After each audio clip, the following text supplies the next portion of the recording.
दोस्तों आज हम जिस मूवी को एक्सप्लेन करने जा रहे हैं उस मूवी का नाम है मूनफॉल। एक 2022 में आने वाले साइंस फिक्शन मूवी है। दोस्तों मूवी के शुरुआत में हमें दिखाई जाता है कि दो एस्ट्रोनॉट एक सैटेलाइट को रिपेयर कर रहे होते हैं और स्पेसक्राफ्ट के अंदर से उनको कमांड कर रही थी उनके साथी जोसिंडा फॉलर यानी जो। उनका काम सब ठीक चल रहा था, लेकिन अचानक से उन सभी का कम्युनिकेशन सिस्टम कट हो जाता है। ब्रायन अपनी तरफ एक अजीब सी चीज को आते हुए देखता है। एक छोटे छोटे नैनो साइज क्रिएचर्स होते हैं और ये क्रिएचर्स उनसे और उनके सैटेलाइट से जोर से टकराते हैं और यहाँ पर ब्रायन अपने पार्टनर से अलग हो जाता है। ब्रायन का पार्टनर यहाँ पर ब्रायन से और स्पेसक्राफ्ट से काफी दूर जाता है और यहाँ पर ब्रायन किसी तरह जो के शटल तक पहुंच जाता है और ब्रायन को पता चलता है कि जो यहाँ पर बेहोश हो चुकी है। यहाँ पर ब्रायन अपने पार्टनर से कनेक्ट करने की कोशिश कर रहा था, लेकिन यहाँ पर यह कोशिश नाकाम हो जाती है। यहाँ पर ब्रायन का पार्टनर उसे नहीं मिल पाता और ब्रायन अपनी बची साथी जो को अर्थ की तरफ ले जाने की सोचता है और यहाँ पर चांद पर ये छोटे छोटे नैनो साइज क्रिएचर एक बड़ा सा होल बना रहे होते हैं और यहाँ पर अचानक से कहानी शिफ्ट हो जाती है 18 महीने बाद। यहाँ पर हम ब्रायन के वाइफ को देखते हैं जो टीवी पर सुनती है कि नासा वालों ने ब्रायन को निकाल दिया है। जो घटना स्पेस में हुई थी उसकी वजह से ब्रायन की वाइफ ब्रायन से डिवोर्स ले चुकी थी और उसकी वाइफ अपने बेटे सोनी को लेकर दूसरे कंट्री शिफ्ट होने वाली थी, क्योंकि इस इंसिडेंट के बाद से उनके पास रहने के लिए घर तक नहीं था। और यहाँ पर फिर एक बार मूवी की कहानी शिफ्ट होती है 10 साल बाद। यहाँ पर हम डॉक्टर केसी हाउसमैन को देखते हैं जो मून पर होने वाली अजीबोगरीब घटनाओं को इकट्ठा कर रहा था और उसको मून के ऑर्बिट में कुछ हलचल दिख रही थी। अब केसी हाउसमैन जल्द ही नासा कॉल करता है और कहता है मुझे नासा के डायरेक्टर से बात करनी है। और यहाँ पर जो को भी नासा से कॉल आती है और वो अपने काम पर निकल जाती है। जो जब नासा पहुँचती है तभी उसको मून के अजीबोगरीब एक्टिविटी के बारे में बताया जाता है और जो को बताया जाता है कि मून अपनी ऑर्बिट से निकलता जा रहा है और वो लोग मून के मेर क्रिसियम हिस्से में कुछ अजीबोगरीब हिस्से को देखते हैं। और यहाँ पर केसी की बातों को नासा वाले मान नहीं रहे थे और केसी को पता चलता है कि आज एस्ट्रोनॉट डे है और केसी उस जगह पहुंच जाता है जहाँ पर एस्ट्रोनॉट डे मनाया जा रहा था। लेकिन जब केसी वहाँ जाता है तो देखता है कि वहाँ पर सिर्फ बच्चे थे और केसी मून के बारे में उन बच्चों को लेक्चर दे रहा था। ठीक उसी समय वहाँ पर ब्रायन आ जाता है जो असल में उन बच्चों को लेक्चर देने वाला था। केसी वहाँ पर ब्रायन को मिलता है और मून की सभी घटनाओं के बारे में बताता है कि मून अपनी ऑर्बिट से निकलता जा रहा है, मगर ब्रायन उसकी बातों को मजाक समझ लेता है। केसी ब्रायन को बहुत समझाने लगता है, लेकिन ब्रायन को वो सब एक मजाक ही लग रहा था। ब्रायन गुस्से में आकर गार्ड्स को बुलाकर केसी को बाहर निकालने को कहता है और ये गार्ड केसी को ले जाते हैं, मगर वो अपनी सभी इन्फॉर्मेशन ब्रायन की तरफ फेंक देता है। और यहाँ पर दूसरी तरफ ब्रायन को अपनी वाइफ की कॉल आती है। वो उसको कहती है कि उसका बेटा कार चलाते समय ड्राइविंग लाइसेंस न होने की वजह से पुलिस से पकड़ा गया है और उसके गाड़ी से काफी सारे ड्रग्स भी बरामद हुए हैं। और यहाँ पर कोर्ट में ब्रायन अपने बेटे को छुड़ाने जाता है, मगर कोर्ट का जज केस को पोस्टपोन कर देता है क्योंकि ब्रायन जज से कहता है कि अपने बेटे को वो छोड़ दे। और हम यहाँ पर दूसरी तरफ देखते हैं केसी अपने मॉम से यहाँ पर मिलने जाता है। केसी की मॉम को एक गंभीर बीमारी थी। केसी हाउसमैन की mom short term memory loss की शिकार हो चुकी थी, यानी अब उनको कुछ भी याद नहीं रहता। मगर केसी की मॉम को केसी पर बहुत विश्वास है और केसी के डिस्कवरीज पर भी। यहाँ पर केसी की मॉम केसी को कहते हैं दुनिया को एक दिन तुम यकीन दिलाओ कि तुम्हारी कोई भी इंफॉर्मेशन गलत नहीं है। यहाँ पर दूसरी तरफ हम नासा के ऑफिस में देखते हैं। यहाँ पर नासा में काम करने वाले कुछ कर्मचारी जो को बताते हैं और उनके डायरेक्टर को बताते हैं कि हमारे पास कुछ ही हफ्ते बाकी है, नहीं तो मून जल्द ही अर्थ से टकरा जाएगा। जो उनके डायरेक्टर से कहते हैं कि इनका कोई ना कोई सोल्यूशन हमें देखना होगा और चांद पर जाकर ये बड़ा सा छेद क्या है और इसके बारे में पता लगाकर चांद पर हमें जाना होगा, नहीं तो चांद के छोटे छोटे टुकड़े आकर अर्थ पर गिर जाएंगे और सभी इंसानियत खत्म हो सकती है। मून अपने ऑर्बिट से बाहर आ चुका है और ये अब न्यूज मीडिया पर पहुंच चुकी होती है। और यहाँ पर दूसरी तरफ ब्रायन भी अदालत में टीवी पर देखता है कि यहाँ पर मून अपनी ऑर्बिट से बाहर चला जा रहा है। वहाँ पर ब्रायन की वाइफ अपने एक्स हस्बैंड के साथ अपने बच्चों को लेकर यहाँ से निकलने वाली थी, मगर ट्रैफिक की वजह से कोई भी नहीं जा सकता था। अब यहाँ पर नासा और कुछ यूरोपियन एजेंसीज इस मिशन को स्टार्ट करते हैं। अब यहाँ पर अर्थ पर हलचल मची हुई होती है और सभी की हालत गंभीर हो जाती है। सभी यहाँ से वहाँ भागने और दौड़ने लगते हैं। तभी ब्रायन इसी बात को सीरियस होकर जब केसी ने उसकी तरफ कुछ कागज फेंके थे उस कागज को ढूंढने जाता है। अब यहाँ पर ब्रायन केसी के पेपर्स को पढ़ने लगता है और केसी की वेबसाइट पर जाता है। तभी वहाँ पर केसी का एक वीडियो वहाँ उसे मिलता है और वो वीडियो ब्रायन देखता है। और यहाँ पर दूसरी तरफ नासा अपना एक स्पेसशिप मून पर भेज देता है और वहाँ पर बड़े गड्ढे को वो ढूंढ रहे थे। आखिरकार उन्हें वो बड़ा गड्ढा मिल जाता है और उसी गड्ढे में एक क्रॉक को वहाँ पर डाल देते हैं। और यहाँ पर दूसरी तरफ ब्रायन केसी से मिलता है और उससे पूछता है कि तुम्हें ये सब चीजें कैसे पता है। केसी बताता है कि वो सालों से अर्थ और स्पेस पर रिसर्च कर रहा है और स्टडी कर रहा है। उसे स्पेस के बारे में जानना बहुत अच्छा लगता है और वो ब्रायन को बताता है कि मून के पावर कोर को कुछ हुआ है, इसलिए मून अपने ऑर्बिट से काफी दूर जाता जा रहा है। और यहाँ पर ये क्रॉक नासा वालों ने डाला हुआ था ये 24-25 किलोमीटर नीचे आकर रुक जाता है और वहां से अपने आप ऊपर आने लगता है और अचानक से वो छोटे छोटे नानो साइज क्रिएचर उस गड्ढे से बाहर निकलते हैं और उस शटल पर अटैक कर देते हैं और ये छोटे छोटे नानो साइज क्रिएचर पूरे ग्रुप को मार देते हैं और यहाँ पर जो बड़े परेशानी में पड़ जाती है। और अब यहाँ अर्थ पर मून की ग्रेविटी बढ़ने की वजह से समंदर का पूरा पानी यहाँ पर शहरों में घुसने लगता है और यहाँ पर बड़े बड़े शहर डूबने लगते हैं। और यहाँ पर केसी और ब्रायन जिस जगह पर थे वहाँ भी पानी घुस जाता है और ब्रायन किसी तरह केसी को यहाँ से पानी से बचा देता है। और यहाँ पर नासा का डायरेक्टर ये सब देखकर बहुत ही डर जाता है और डरने की वजह से अपने फैमिली को फोन कर कर बताता है कि उसकी फैमिली यहाँ से तुरंत ही निकल जाए। जो जब उस डायरेक्टर को देखती है तो उसे कह देगा तुम यहाँ से भाग जाओगे क्योंकि पूरी अर्थ यहाँ पर संकट में है। अगर तुम यहाँ से भाग जाओगे तो मिशन को डायरेक्ट कौन करेगा। और जो उसे कहती है तुम मुझसे कुछ छुपा रहे हो। यहाँ पर नासा का डायरेक्टर जो से कहता है तुम्हें नासा के बारे में बहुत कुछ जानना है तो तुम जाकर एक आदमी से मिलो। नासा का डायरेक्टर जो को उस आदमी का पता देता है और वहाँ पर जाने के लिए कहता है और यहाँ पर जो उस आदमी से मिलने जाती है जिसके बारे में नासा के डायरेक्टर ने उसे बताया था। वहाँ पर जाकर जो कुछ पुराने रिकॉर्डिंग को चेक करती है।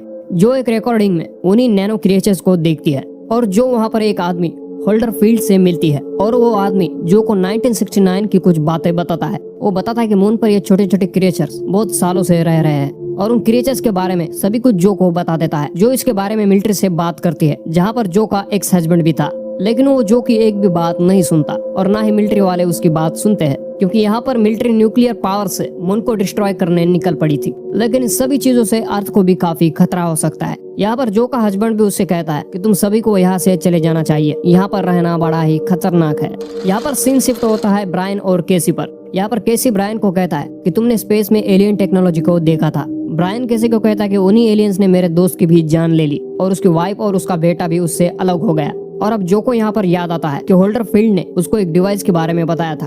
उसको EMP डिवाइस भी कहा जाता है और उसी डिवाइस से उन नैनो क्रिएचर्स को मारा जा सकता है। और वो सारी बातें जो अपने एक्स हस्बैंड को बता देती है। दूसरी तरफ नेशनल सिक्योरिटी वाले लोग ब्रायन को अपने यहाँ लेने आते हैं और यहाँ पर ब्रायन किसी के साथ वहाँ से निकलता है और वहाँ पर जाकर वो जो से मिलता है। जो मून की वही रिकॉर्डिंग ब्रायन को दिखा देती है जो एक बड़ा सा छेद मून पर है। जो दूसरी भी फुटेज यहाँ पर ब्रायन को दिखाती है कि वहाँ पर कुछ एस्ट्रोनॉट्स को उन नैनो क्रिएचर्स ने मारा था। और यहाँ पर कैसे उन लोगों को बताता है कि ये क्रिएचर्स मून के साथ वहाँ पर कुछ गड़बड़ कर रहे हैं, शायद मून को उन क्रिएचर्स ने ही बनाया है, ऐसा कैसे उन सभी को कहता है। जो यहाँ पर ब्रायन को कहते हैं कि अगले मिशन के लिए वहाँ पर ब्रायन की जरूरत होगी, मगर ब्रायन को उसके बदले में कुछ चाहिए। और यहाँ पर शेल्टर से एक स्पेसक्राफ्ट को बाहर निकाला जाता है जो कि मून पर जाएगा। वहाँ पर नेशनल सिक्योरिटी EMP डिवाइस को लेकर आती है जिससे उन छोटे छोटे नैनो क्रिएचर्स को मारा जा सकता है। ब्रायन ने यहाँ पर जो को मांगा था कि उसके बदले में उसके बेटे को जेल से छुड़ा दे। यहाँ पर ब्रायन, जो, केसी और सभी नासा वाले एस्ट्रोनॉट्स एक प्लान को डिस्कस कर रहे होते हैं और तभी वहाँ पर ब्रायन का बेटा सोनी आ जाता है और तभी ब्रायन अपने बेटे सोनी को देखकर बड़ा ही खुश हो जाता है। अब जहाँ से इस शटल को लॉन्च किया जाने वाला था वहाँ पर एक बड़ा सा अर्थक्वेक आने लगता है और सभी चीजें इधर की उधर होने लगती है। और यहाँ पर केसी मून के कुछ एक्टिविटी के बारे में पता लगाता है। यहाँ पर अर्थक्वेक आने की वजह से उनका शेल्टर भी खराब हो जाता है। उस शेल्टर का एक इंजन खराब हो जाता है और अब यहाँ पर कुछ भी नहीं हो सकता। जो यहाँ पर सभी काम करने वाले लोगों को ऑर्डर दे देती है कि सभी यहाँ से कोलोराडो चले जाए और वहाँ पर जाकर एक बंकर में छुप जाए। और यहाँ पर केसी जो को बताता है कि मून का ग्रेविटेशनल फोर्स ज्यादा ही कुछ बढ़ रहा है और हमें जल्द से जल्द इस मिशन को पूरा करना होगा। मगर जो यहाँ पर बताते हैं कि मिशन ओवर हो चुका है क्योंकि अर्थक्वेक आने की वजह से उनका शेल्टर खराब हो चुका था। और यहाँ पर जो ब्रायन के पास जाती है और उसे कहती है कि स्पेस में हम दोनों ही जाएंगे और जो कहते हैं कि तुम शेल्टर को उड़ाओगे और मैं तुम्हें नेविगेट करूंगी। लेकिन उनको एक और फ्लाइट इंजीनियर की जरूरत थी जिसके लिए वो केसी से हेल्प मांगते हैं। केसी बहुत ही ज्यादा खुश हो जाता है क्योंकि उसका सपना था कि उसे एक एस्ट्रोनॉट बनना था और यहाँ पर केसी का सपना सच होने वाला था।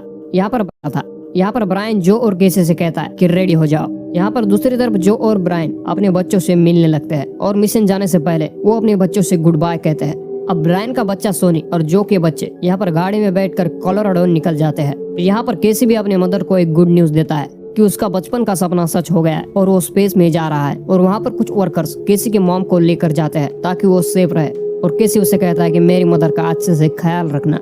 यहाँ पर ये तीनों शेल्टर के अंदर घुसने वाले थे लेकिन उनकी तरफ एक बड़ा सा ग्रेविटेशनल फोर्स आ रहा है। उसकी ग्रेविटी बढ़ने की वजह से वो सब कुछ अपनी तरफ खींच रहा है और एक बड़ी सी लहर उनके स्पेसक्राफ्ट की ओर आ रही थी। और यहाँ पर किसी तरह जो और ब्रायन अपने स्पेस शटल को लॉन्च कर देते हैं मगर यहाँ पर उनका शटल हिलने लगता है और यहाँ पर रेड अलार्म बजने लगता है मगर वो किसी तरह स्पेस में पहुंच जाते हैं। दूसरी तरफ यहाँ पर सोनी जो कि एक्स हस्बैंड को कॉल करता है, कहता है कि वो लोग कोलोराडो निकल चुके हैं और बंकर के अंदर जाने के लिए वहाँ पर उसकी जरूरत होगी, तभी उन्हें अंदर आने दिया जाएगा। और यहाँ पर दूसरी तरफ ब्रायन और जो EMP डिवाइस में फ्यूल भर देते हैं और मून की तरफ देखते हैं। वो बहुत तेजी से अर्थ की तरफ बढ़ रहा था।